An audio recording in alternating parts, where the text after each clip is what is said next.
오늘은 저희가 파스타 성의 영성 84페이지 중간 부분부터 살펴보겠습니다.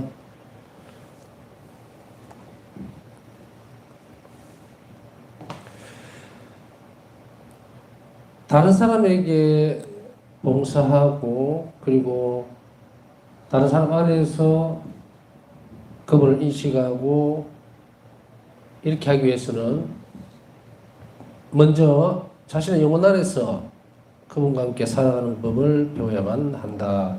이게 503번에 얘기를 하고 있습니다. 그러니까 내가 영혼 안에, 자신의 영혼 안에 예수님과 함께 사는 법을 배우지 않으면 다른 사람에게서 예수님 모습을 발견할 수 없다는 이야기가 됩니다. 우리는 예수님을 통해서 그 모든 일들을 하게 됩니다. 그렇기 때문에 예수님과 일치라고 하는 것은 예수님은 저쪽에 계시고 나는 여기에 있고 따로 떨어져서 어떤 그 유대 관계를 가지고 있다는 개념하고는 완전히 다른 거예요. 우리가 자칫이란 뜻만 맞으면 일치라고 착각을 하고 있는 경우도 있는데 그거 아닙니다. 완전히 하나가 된다는 거예요. 그래서 우리가 물에다가 얼음을 넣잖아요. 얼음을 떨어뜨리면 날이 더우면 어떻게 됩니까? 녹아서 얼음이 물이 돼서 나중에는 얼음이 흔적이 없어지죠. 마찬가지로 예수님께서 하나님께서 물이라면 물이 얼음이에요. 그 안에 들어가서 녹아버려야 돼요. 이것을 일치라고 얘기하는 것이 뭐 그리스도교적인 일치 이러니까 뚝 떨어져서 뭔가를 하려고 하는 그런 시도, 그것은 잘못된 거죠. 또 그리스도인들 일치라고 하는 것도 마찬가지거든요. 그 말 자체도 내 안에 있는 예수님과 저 상대방 안에 있는 예수님이 하나가 되어 있다는 것도 그건 뭐로 연결이 됩니까? 영성체로거든요. 같은 빵과 같은 잔을 먹고 마시고 그래서 예수님 안에서 하나가 된다는 것 때문에 이 신비적인 부분들 하나님만이 할 수 있는 이런 자비로운 안에서 우리가 하나가 될 수 있다는 것이 진정한 일치의 모습이지 그냥 네 뜻하고 내 뜻하고 뭐 의견 일치를 봤다 그렇게 해서 일치가 되는 것은 절대로 아닙니다. 그 안에는 모든 것들이 다 들어가 있죠. 그래서 세상에 있는 전 세계 지도자들이 모여서 뭐 공동 선언문을 발표를 하고 우리가 뭐 의견의 일치를 봤다 이러지만 전부 다 뻥이라는 거 아죠. 실천되어지는 것은 그런 거 아니거든요. 자기 이득적인 부분을 다 가져오면서 표면적으로만 그렇게 되어지는 것들 이런 것을 이야기를 굳이 꺼내는 이유는 이런 데 너무 익숙해졌으니까 속지 말라는 이야기예요. 전에도 평화라는 것이 참된 평화라고 하는 것은 전쟁이 없는 상태가 평화가 아니다라고 얘기했잖아요. 마찬가지로 부부가 싸움 안 하고 서로 언성 안 높이고 그죠? 서로 존중만 한다고 해서 의견 존중해주고 그 이상의 것으로 진도가 안 나간다고 했을 때 그 상태 자체가 정말 참으로 사랑하는 모습인가 하면 그렇진 않죠. 일치는 상대의 의견을 전적으로 받아들이고 하나가 되는 것, 녹아버리는 것을 얘기하는데 그래서 우리가 다른 사람 안에서 예수님을 발견하기가 힘이 든다는 것은 바로 이런 문제들 때문에 그렇습니다. 그래서 다른 사람의 안에 있는 하느님을 발견하는 것이 아니라 내가 하느님 안에서 그 사람을 발견해야만 된다는 거예요. 그랬을 때에 진정 우리는 하느님의 시선으로 그 사람을 볼 수 있게 됩니다. 그 때때로 다른 사람의 모습으로 드러나는 예수님의 모습들을 바울사성의 일기에서 살펴보면 이런 일이 있었죠. 바울사성이가 문지기를 하고 있을 때에 입구에서 이제 손님들 맞이하고 또 가난한 이들이 오면은 음식을 대접하는 그 자리에 있을 때에 남루한 차림에 정년이 찾아와서 끼니를 정했을 때에 바울사성으로 가서 할 수 있는 모든 정성을 다해서 수프와 빵을 이렇게 대접을 하고 나서 돌아섰다가 보니까 없죠. 근데 그 때에 십자가 이렇게 달려있던 십자가에서 예수님께서 그 말씀을 하신다는 거예요. 네 눈에 보여 네가 대접했던 그 청년이 바로 나였다라고 얘기를 하죠. 그래서 바울사성리는 언제 어느 때든지 예수님께서는 가난하고 불쌍한 자의 모습으로 드러날 수 있다는 것을 이제 알게 되고 그것에 대해서 많은 노력을 하게 됩니다. 일반적인 눈으로는 잘 살펴볼 수가 없어요. 그래서 우리가 바울사성의 기도문을 저도 계속 얘기를 하지만 눈이 자비로워질 수 있도록 그래서 상대방의 뭐예요? 어려움을 빨리 볼 수 있고 그들에게 자비가 뭐가 필요한지 그것을 빨리 알아낼 수 있도록 도움을 청하고 기도를 바치죠. 우리 또한 마찬가지로 이렇게 해야 돼요. 그러나 이런 기도들도 반드시 필요한 것이고 그런 것들이 합쳐져서 이제 우리 안에서 머무는 예수님과 일치하기 위한 것을 선행해서 해야 된다는 것을 알았다는 이야기입니다. 그런데 그녀는 이와 반대의 관계에도 주목을 합니다. 내가 하나님과 일치되어 있을 때에 그분 관계 살아가는 법을 자기 영혼 안에서 배워야만 다른 이들에게서 그분을 인식하고 또 그분께 봉사할 수 있고 이렇게 된다는 거예요. 그렇기 때문에 이것을 바꾸기 위해서는 굉장히 많은 어려움이 있고 또 그 어려움을 극복하기 위한 노력도 필요하죠. 그래서 우리가 그리스도의 눈으로 보지 않으면 그 사람 참 대하기가 힘들어요. 아주 사람들은 세상 살아가는 사람들은 굉장히 이기적인 모습 어찌 보면 생존권이라고 생각하고 되어지는 부분 안에서도 상대방에 대한 배려가 전혀 없는 나만 살겠다라고 하는 그런 것들도 끼어 있을 수 있고 전부 다는 아니라더라도 이렇게 막 혼재되어 있는 상태에서 그 안에 있는 그 사람의 태도, 모습 그것을 통해서 하느님을 발견한다는 것은 굉장히 어렵습니다. 그렇지만 그 사람 안에서 하느님을 발견하기 위해서는 뭘 해야 됩니까? 내가 하느님 안에 있어야 되는 것이고 그리고 그 사람들이 하고 있는 그 일들 나와 만나는 인간관계에 대해서 말씀을 드렸지만 인간관계에서 오는 이런 어려움들이 전부 다 하느님이 나에게 허락한 것이라고 한다면 우리는 의탁의 태도를 발전시킬 수 있는 기회로 또 좋은 특성을 닦을 수 있는 선물로 받아들인다면 이제 이것은 달라진다는 얘기예요. 자, 그럼 반대의 관계는 어떤 것인가? 사랑 안에서 살아가는 영혼은 남다르다는 사실을 나는 배우고 체험했다. 그들은 하느님의 일들과 관련하여 큰 빛을 받는다. 일기 1191번. 사랑 안에서 살아가는 영혼은 남다르다. 그래서 그들은 하나님 일들과 관련했을 때에 굉장히 큰 빛을 받는다는 말은 사랑 안에서 살아가는 영혼들이라고 하는 그 상태, 그것에 대해서 주목을 하고 있습니다. 다른 사람들 안에서가 아니고 자기 안에서 사랑을 가지고서 살아가는 영혼들은 자연스럽게 하나님 일들과 관련해서 큰 빛을 받는다는 이야기입니다. 이러한 태도는 결국 더 깊은 의탁의 태도를 갖게 합니다. 앞에서 설명했듯이 이와 반대의 관계라고 하는 것은 사람들 안에서 그분을 인식하고 이거는 안 되니까 힘드니까 그러기 전에 이전에 자신의 영혼 안에서 그분과 함께 살아가는 법을 배워야 되는데 그런데 반대라는 것은 뭐냐면은 그 사람들을 발견하기 이전에 자신의 상태가 사랑 안에서 살아가기 시작하는 거예요. 그런 영혼들은 남다르게 돼요. 이게 무슨 문제냐면 일반적이지는 않다는 이야기입니다. 앞에서 이야기하고 있는 다른 사람들에게서 하나님을 발견하는 이 상황들은 일반적인 부분들이고 특별한 사람들은 특별한 영혼들은 사랑 안에서 살아가는 영혼들은 이미 선택되어져 있기 때문에 남다르다. 그런 사람이 있다는 게 그런 영혼들이 이 부분을 이야기하는 거예요. 통상적인 것은 아닌데 그들은 하나님 일과 관련해서 큰 빛을 받고 있다는 것은 선택되어 있는 영혼들이 있다는 그런 의미입니다. 반대하여 이런 뜻이 아니고 그래서 우리가 여러분이나 저나 우리 같은 사람들은 이제 어떻게 해야 되는가? 앞에서 이야기했던 내 안에서 하나님을 체험하고 인식하고 영혼 안에서 그래서 살아가는 걸 배워서 하는 것이고 그렇지 못하고 사랑 안에서 살아가는 특별한 영혼들이 있어요. 그 영혼들은 이미 다 사람들과의 관계에 있어서 혹은 하나님의 일과 관련해서 하나님께서 특별히 빛을 비춰주는 그런 영혼들이 있다는 것을 알게 되었다 이 말입니다. 반대라고 하는 것이 이쪽이고 저쪽이고 정반대 이런 의미가 아닙니다. 그래서 이 반대 관계라는 것은 아까 얘기했듯이 이를 통해서 사랑 안에서 이미 사람들과의 관계, 하나님과 일들과 관계를 관련해서 먼저 많은 빛을 받아서 그 일을 실행하고 있는 그런 영혼들은 하나님께 이미 선택되어졌다는 거예요.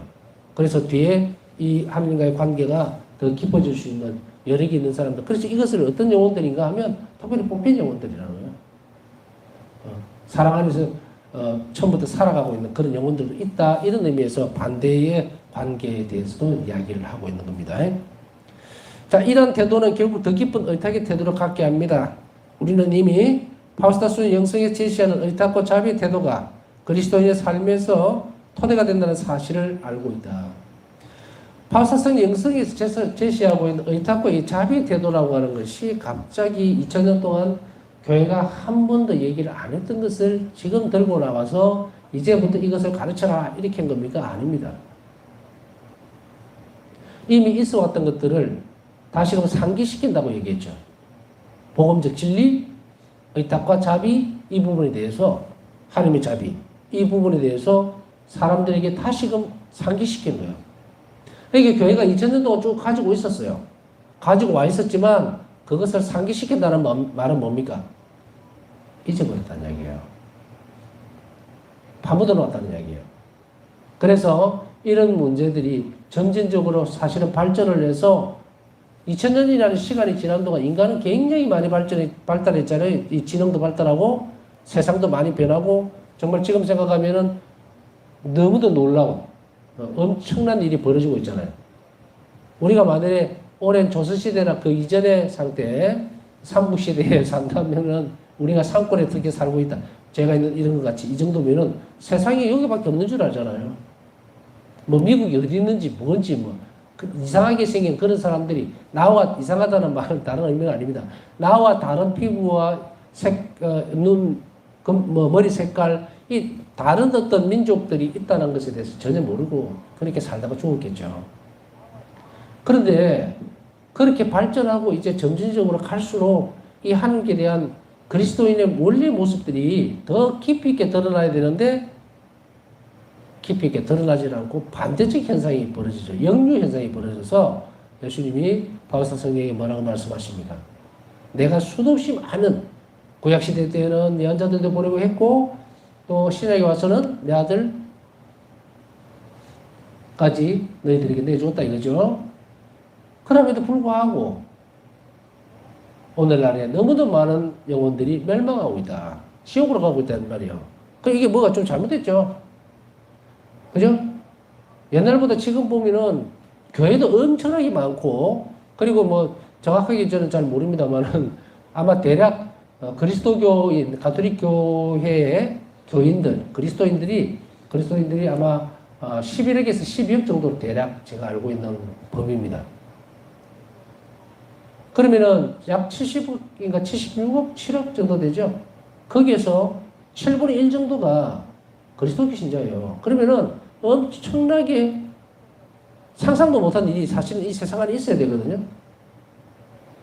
근데 뭡니까? 세월이 지날수록 전교가 되고 성당이 많이 들어설수록 어떻게 돼요? 오히려 멸망하는 사람이 더 많아졌다면 이거는 뭐가 잘못됐을까?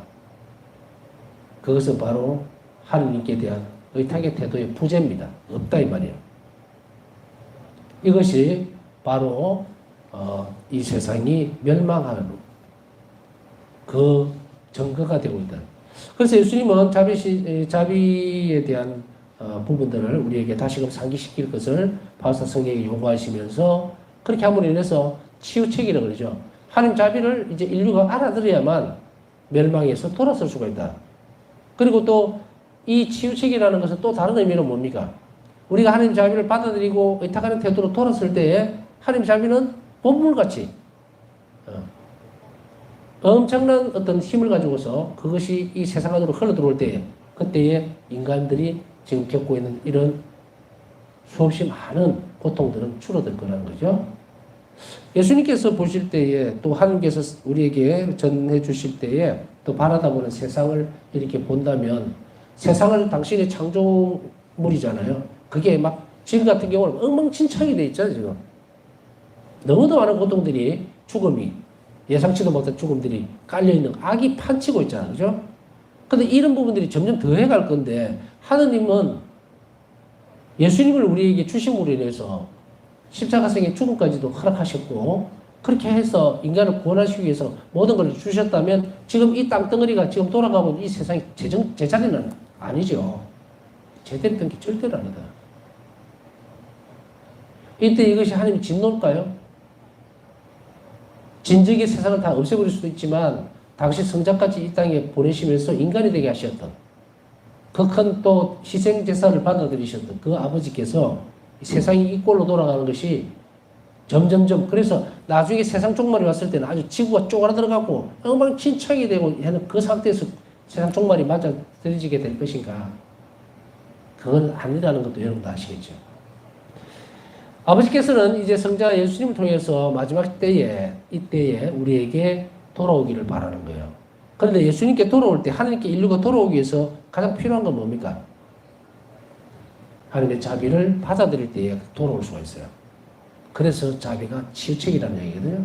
내가 온전히 다시금 하나님의 자녀로 살아갈 수 있도록 만드는 것이다. 이런 이제 부분들을 우리는 분명히 알고서 지금 배우고 있는 거죠. 그래서 이런 의탁의 태도는 결국 더 크게 이런 태도들은 계속해서 더 많은 의탁의 태도. 그러니까 사랑을 실천하면 할수록 의탁의 태도가 더 커진다는 이야기예요. 그래서 자비를 베풀수록 의탁의 태도가 커진다는 말도 반비례하는 게 아니고 비례한다 그랬잖아요. 그러니까 의탁을 하는 사람은 자비를 베풀어야 되고 자비를 열심히 베푸는 사람은 의탁을 하는 거예요. 그래서 이것은 그리스도교인으로서 가져야 될 소명입니다. 이것이 묻혀져 버린 거예요. 그래서 우리는 교회 안에서 어느 순간인가 보면은 단편적인 하나님의 자비에 대해서만 얘기를 하고 있지.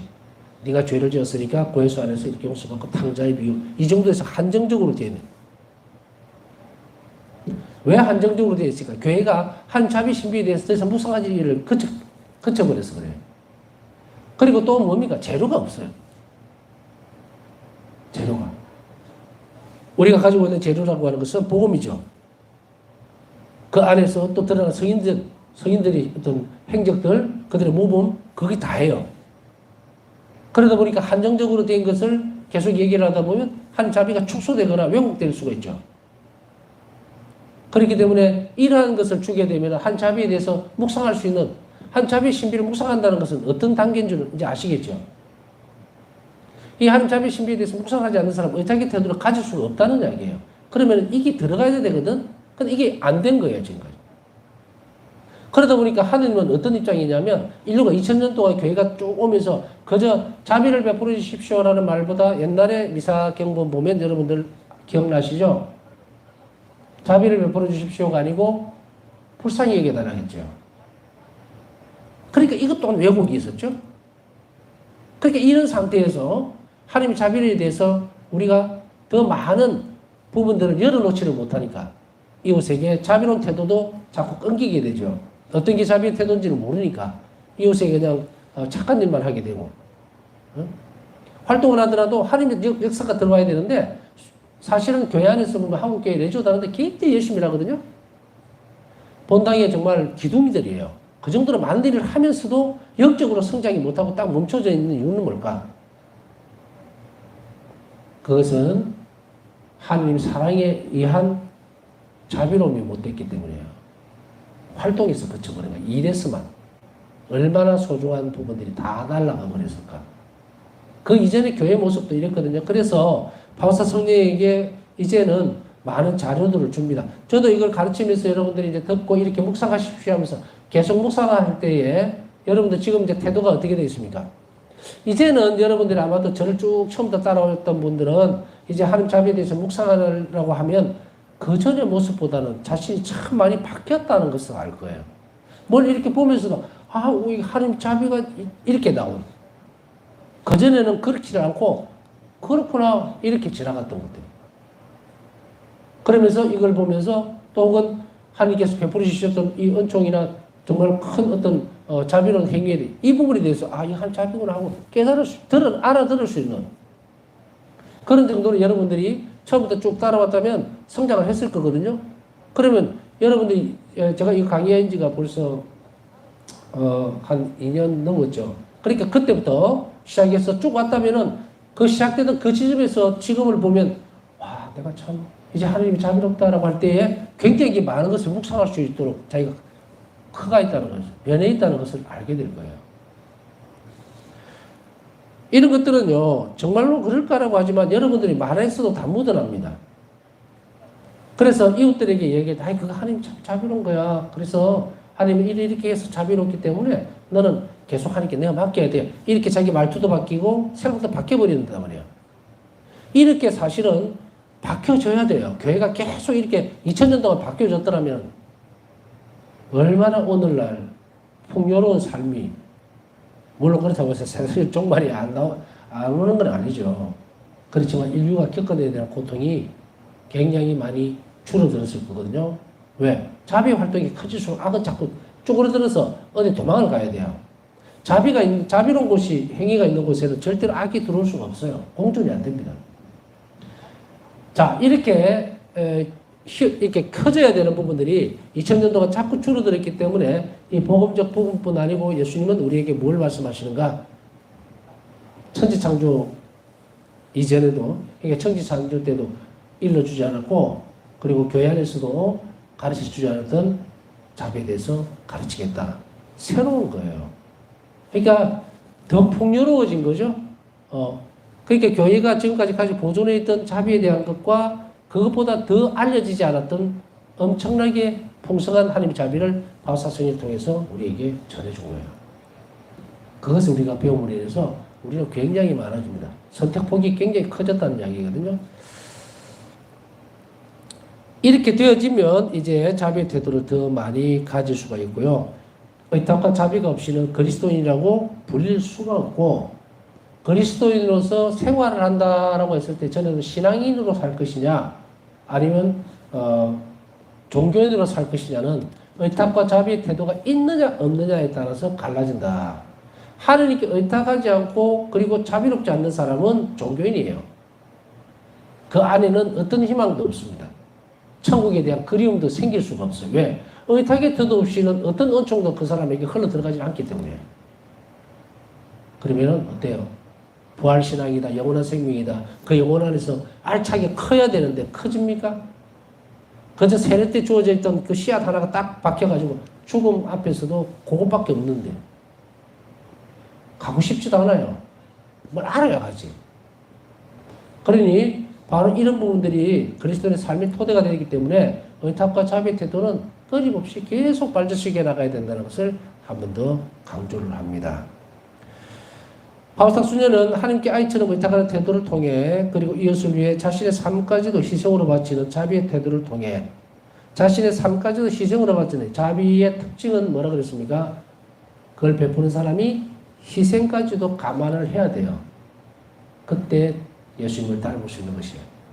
그 희생을 통해서 이제 예수님은 그 사람들에게, 상대방에게, 우리가 바라는 그 상대에게 뭘 해줄 수가 있습니까? 자비를 베풀 수가 있다. 희생으로 바친 자비 태도를 통해 하느님 사랑과 이웃 사랑이라는 가장 큰 계명, 즉 그리스도교 신앙의 핵심을 완전하게 수행했다. 우리가 애주애인이라고 그러죠. 하나님을 사랑하고 이웃을 사랑하라. 이웃 사랑에 대한 큰 계명, 하나님께 대한 사랑과 이웃에 대한 사랑, 그건 동일하다, 하나다라고 얘기하고 있는 가장 큰 계명이 뭡니까? 하나님께 의탁하고 이웃에게 자비로운 것, 그죠? 하나님께 의탁하는 것은 수직이죠. 이웃에게 대한 자비는 수평이죠. 그래서 이것은 바로 그리스도 신앙의 핵심이에요. 그 핵심을 완전하게 실행하는 거예요. 여러분들 이제 우리가 흔히 들었을 때 그리스도에 대한 사랑, 사랑의 계명, 그것은 무엇인가? 하나님께 대한 사랑과 이웃에 대한 사랑입니다 했을 때 그 구체적으로 어떻게 드러나야 하는가 했을 때 뭐라고 알아들었습니까?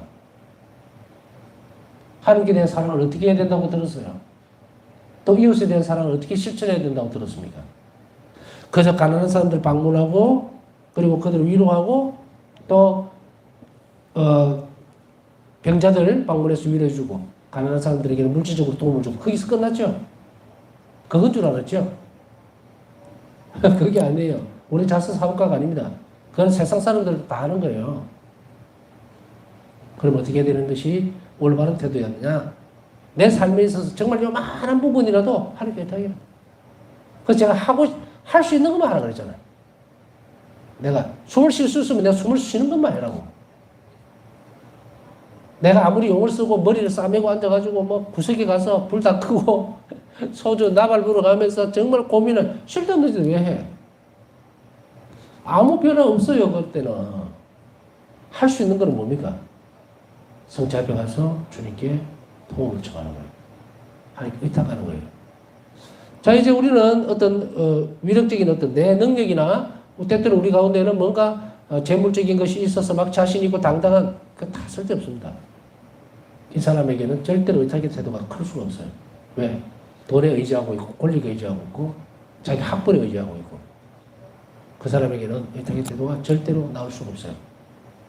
그래서 우리가 성당에도 보면은 꼭 뭐 뭐랄까, 나는 뭐가 좀 많으니까, 재물적으로 넉넉하니까, 또 나는 뭐 지위가 높으니까 막 성당에 들어올 때도 말이야, 큰 뭐 이렇게 고개 빳빳하게 들고 인사도 대충 하고 이런 사람들, 그 뭐 하려고 하는지 몰라. 그래도 그 사람들도 부르셨으니까 온 거고, 그것이 잘못된 것은 아닙니다. 그들을 비난하려고 하는 것이 아니라 그들이 조금만 겸손해 주시다면 가난한 이들에게 얼마나 큰 일을 할 수 있을까라는 아쉬움에서 드리는 말씀이에요. 가난한 사람, 불쌍한 사람, 또 없는 사람이 예수님께 더 가까이 갈 수 있는 그런 은총을 받는 것도 사실인 것 같습니다. 왜냐하면 가난한 사람들은 뭔가 기댈 것도 없고 자랑할 것도 없어요. 그러다 보니까 그저 예수님 안에서만 정말 안주하고 싶고 청하고 싶고 이렇죠. 자, 이것으로 이제 다음 단락으로 넘어갑니다. 어떻게 되어서 살펴봤고, 제4장 교회에 대한 사랑과 하나님 자비의 신비를 선포하는 카리스마. 교회에 대한 사랑과 하나님 자비의 신비를 선포하는 카리스마라고 그러죠. 은사입니다. 이것도. 바울사 성의 영성의 특성은 하나님 자비, 첫 번째는 바울사 성의 영성이 뭡니까? 이러면 첫 번째는 특성이 있죠. 바울사 성의 영성 특성은 첫째는 하나님 자비 신비를 알아가는 겁니다. 이제 많이 자주 들어서 좀 이해는 빨리 가시겠죠? 자비 신비를 알아가는 것이고, 두 번째는 일상생활에서 이를 묵상하는 겁니다. 자비 신비를 알아가는 것이고 일상생활에서 묵상하는 거예요. 세 번째는 하나님께 의탁하고 이웃에게 자비로운 태도를 추구하는 겁니다. 하나님 자비 신비를 알아가는 것이고, 이것을 말을 이렇게 풀어보면 하나님 자비 신비에 대한 묵상과 일상생활에서의 관상이에요. 하나님 신비에 대한 관상. 그래서 전에도 계속 말씀을 반복해서 드리지만 고쳐낭송에 보더라도 이제는 이 안에서 머물러 한 손길을 느낄 수 있다면 정말 하나님이 자비롭고 나에게 정말 기쁨을 주시는 분이고, 이렇게 그것을 하는 거고, 하나님 자비 신비를 알아가는 것은 뭡니까? 여러분 지금 배우고 있는 이 부분이 하나님 자비 신비를 알아가는 거예요. 하나님에 관련되어 있는 것, 하나님 자비는 눈에 보이거나 잡히는 부분들입니까? 그것은 통상적으로 일상생활 속에서는 드러나요. 그러나 어떤 형태로든지 보면 하나님 자비는 추상적이거나 어떤 상상 속에서 드러나는 형태가 아니라고 얘기했습니다. 구체적인 거예요, 자비는. 그렇기 때문에 이것을 우리가 주의를 기울여 보거나 아니면 하느님이 어떠한 하나님 속성이 가지고 있는 그 자비가 어떤 것을 자비라고 얘기하는지를 배우지를 못하면은 알 수가 없어요. 그렇다면은 여기에서 하나님 자비 신비라고 하는 것을 알아간다라고 하는 것은 우리가 무슨 뭐랄까 묵상하거나 연구하거나 이렇게 해서 알아낼 수 있는 부분이 아니고요. 자비의 신비는 열려져 있을 때 우리가 받아들일 수가 있다. 누구를 통해서? 바울사 성령을 통해서. 그래서 예수님은 바울사 성령에게 이 하나님 자비의 신비에 대해서 가르쳐 준 거예요. 그래서 바울사 성령은 많은 것을 알게 됩니다. 하나님 자비는 이런 것이었구나. 이런 것이었구나. 그래서 그것에 대해서 감사드리고 또 그것에 대해서 묵상을 하게 되고, 이러다 보니까 세상 창조에서 드러나는 하나님 자비도 이제 내가 일상적으로 지나다니던 그런 화단에 핀 꽃을 보면서도 정말 이것이 그냥 나는 길에 널려 있는 줄 알았더니 나를 위해서 만들어졌구나. 이런 것들. 이렇게 일상생활, 그리고 어떤 삶의 어떤 일도 하죠. 그죠? 직장생활 한다든지 동료들과 부딪히거나 좋아지거나 혹은 저 사람하고 어떤 어려웠던 관계가 풀리는 것을 보면서 주님께서 나에게 자비를 베푸셨구나. 그래서 내 불편함을 이렇게 해소해 주는구나. 바울사 성경도 불편한 관계에 있던 사람과의 관계, 그 영혼의 사정에 대해서 얘기해 주고 끝에 뭐라 그럽니까? 주님께서 오늘 나에게 은총을 베풀어 주신 것에 대해서 감사드렸다. 안단 말이죠. 아는 것이 굉장히 중요하다. 그래야만 이런 것들이 하나님께 의탁하고 이웃에게 자비로운 태도를 추구하는 것이 됩니다. 그래서 바울사 성경은 이 세 가지로 대략 이게 핵심이에요. 바울사 성경의 영성을 구성하고 있는 거. 그래서 누가 바울사 성경의 영성은 뭡니까? 라고 하면 이제 여러분들이 이제 제대로 대답을 해야 돼요. 버벅거리면 안 돼. 하나님 자비 신비를 알아가는 것과 일상생활에서의 하나님의 자비에 대한 관상, 그리고 의탁하고 하나님께 의탁하고 이웃의 자비로운 태도를 추구하는 것. 이렇게 딱. 이게 바울사 성경의 영성의 골자입니다. 아시겠죠? 자, 이런 특성들은 첫 번째로 교회에 대한 사랑, 성체 성사에 대한 사랑, 그리고 성모님에 대한 신심으로 마무리가 됩니다. 전체적으로 이웃에게 대한 부분들이 커지고 또 하나님께 대한 의탁이 커질수록 이제 바울사 성녀는 어떻게 교회에 대한 사랑이 커집니다. 교회에 대한 사랑이 커진다는 것이 어떤 의미입니까? 우선 뭐 성당이 잘 지어졌으니까 제가 전에도 말씀드렸죠. 교회는 성당 개념이 아니라 그랬죠. 교회 구성원을 이루고 있는 많은 영혼들을 사랑하기 시작했다는 거예요. 그렇게 함으로 해서 바울사 성녀는 이 교회의 어머니이신 성모님께서 이들을 얼마나 감사하시는가에 대한 것들로 발견하게 됩니다. 그러다 보니까 어때요? 이 교회는 어머니신 마리아 품 안에 있는 거예요. 그래서 교회 어머니잖아. 양육을 어떻게 합니까? 어머니신 마리아는. 우리가 예수님께 더 가까이 갈 수 있도록 점진적으로 우리를 키우고 또 보살피죠. 그래서 성모님께 대한 신심이 깊어질수록 어머니 마리아는 우리에게 어떤 은총을 얻어드립니까? 교회 안의 충실성. 교회가 잘 보존하고 있는 칠성사에 충실하고 예수님을 더 사랑할 수 있도록 만들어주는 그런 각가지 은총들을 전부 다 어머니는 우리에게 다 베풀어주고 우리가 예수님께 떨어져 나가려 할 때 보호해주고 그래서 교회 구성원들 전체를 어머니로서 감싸주고 있는 거기에 대한 부분들을 얘기를 합니다. 그리고 성체성사에 대한 사랑 이런 부분으로 이제 점진적으로 커지게 됩니다. 하나님 자비 신비를 알아가고 일상생활에서 묵상하면서 이웃에게 자비로운 사람 그리고 하나님께 의탁하는 태도를 키워가는 것은 뭐라 그랬습니까? 이 안에 많은 부분들이 들어가 있다고 그랬죠. 그러니까 자비 여러분들 바울사 성녀 자비 학교를 충실히 봤으면은 이 성사에 대해서 충분히 설명을 들었죠. 성체 성사부터 고해 성사까지 그랬을 때 바로 이런 것들이 바로 연결되어진다는 것을 우리는 알 수가 있습니다. 그래서 바울사 성녀는 여기에서 하나님 자비의 엄청난 것들을 발견하게 됩니다. 이처럼 교회의 성체 성모님에 대한 부분들은 거의 모든 영성에서 가르치고 있지만 바울사 성녀 영성에는 남다른 부분이 있습니다. 교회에 대해서도 얘기를 하고 있고 바울 사도도 교회에 대해서 분명하게 얘기를 하고 있고 성체에 대해서도 얘기를 하고 있어요. 그리고 또 후대에 넘어와서는 성모님에 대한 부분들도 모든 영성에서 가르치고 있습니다. 그래서 우리가 몽폴의 성도 누비크 성인이라든지 또 이런 분들의 성모 신심 또 성체에 대한 신심을 또 가르치는 영성도 있죠. 그래서 이런 부분들이 많은데 이런 것들 가운데에서도 바울사성 영성에는 남다른 부분이 있다는 거예요. 그래서 교회에 대한 거라든지 성체라든지 성모님에 대한 신심을 가르치고는 있는데 모든 많은 영성들이 그런데 같은 주제지만 바울사 성령에게 있어서는 바로 남다른 영성에서 남다른 부분이 있다라는 겁니다. 오늘은 여기까지 하고 그 남다른 부분들이 무엇인지 이제 우리는 하나하나 살펴볼 겁니다. 남은 시간 묵상하면서 오늘 기도 청했던 분들 그들 재앙들 함께 기도해 주시고요. 또 그리고 오늘 묵상 주제에 넘어가면서 우리가 묵상해야 되는 것은 바로 의탁의 태도를 내일부터라도 좀 더 깊이 있게 해야 되겠다라는 그런 것들 또 필요한 은총들을 청하는 그런 시간들 만들어 보도록 해야 되겠습니다.